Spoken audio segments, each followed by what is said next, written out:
take at least one down with us. Hey guys, it's Anthony here.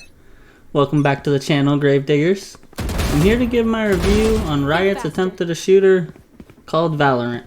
A 5 vs 5 closed beta tactical shooter similar to Paladins and Counter-Strike.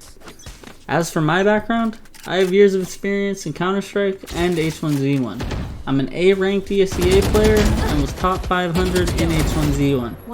I'm going to go right into my review now of the core gameplay. This is a manipulation of CS mechanics and Overwatch abilities. Does it play well? Absolutely, it runs as smooth as butter. Is the movement enjoyable? It is quite slow, but it feels better in-game than watching clips of the game, I will give it that. Are there no cheaters like Riot claims? Well, no. There were never going to be no cheaters. Saying that is a bold claim and they should have never gone that route. But I can see how it hooked the naive player base from other games such as League of Legends and Overwatch into giving this game a chance. But from a PC gaming perspective, it's impossible to have no cheaters. If you spent 2 years on any shooter, you would know that. It's virtually impossible. A glaring red flag with this game is the anti-cheat called Riot Vanguard. It has way too much access to your PC, and I feel that people in general should be more wary of what they put on their PC. It has the ability to stop and disable programs in their entirety, and in some cases, allegedly, have been making people's mouses and PCs mess up due to an update they put out to the extremely invasive program. Getting back to the game, it is a 5 vs 5 search and destroy with overpowered abilities. It's not personally something that I enjoy, but I can see why people like it. The randomized spray after the 5th or 6th bullet with most guns is hard to control and will lose you fights. In my experience, this is a tap shooting heavy game. Holding angles is super strong and overpowered. Going for aggressive quick peeks most of the time will end in you getting killed by someone playing offense like it's defense. My biggest gripe with this game is that the attacking side is played just like defense on CSGO, stagnant and still. You may silently walk somewhere or have a strategy, but most teams I played in this seem to do exactly this. Just wait, camp it out, get a couple of picks, and then take a site. Which is fine if that's the way you like to play, but coming from an extremely fast-paced game like CSGO where you can wide swing mid or you can wide swing long A and get a couple of kills out in the open or fall back with utility, it's just a different pace and I don't enjoy it. If you're looking for something fast-paced, I'd say stick to the game of true skill, Counter-Strike. A game you can play for years and may not ever master. Valorant is easy to get into with its gun mechanics mimicking it. Abilities need some reworking.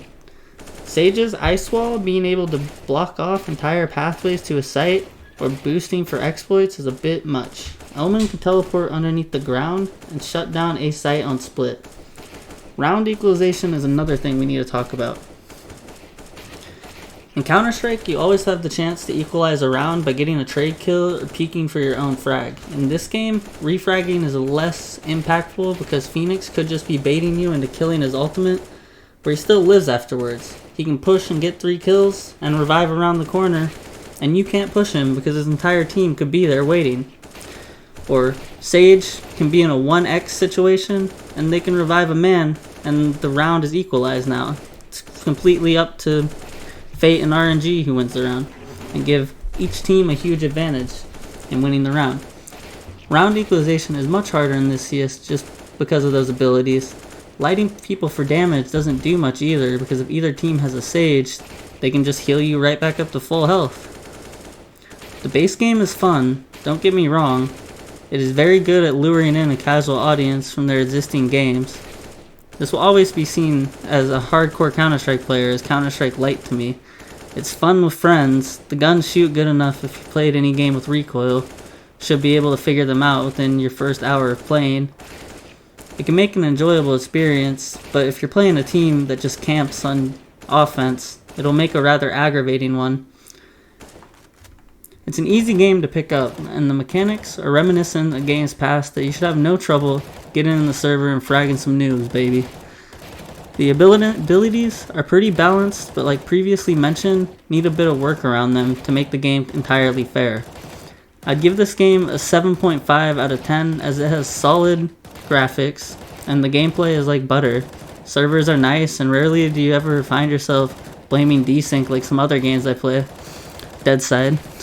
Make sure to go check out that video if you're looking for a good early access video game to play. Simply put though, this game is just like Kobe to Michael Jordan. Kobe copied Michael on everything he did during his basketball career. From shooting the tough shots that Jordan did, to sticking his tongue out when he dunked. Kobe is a legend in his own right, but he will never be the greatest of all time that Michael was. Counter-Strike is the Michael Jordan of shooters, and we will likely never ever see that hierarchy broken. And lastly, let me know what I should do next down in the comments. What should I review? What should I play? I stream almost daily on Twitch, by the way, in case any of you were wondering if you want to check that out.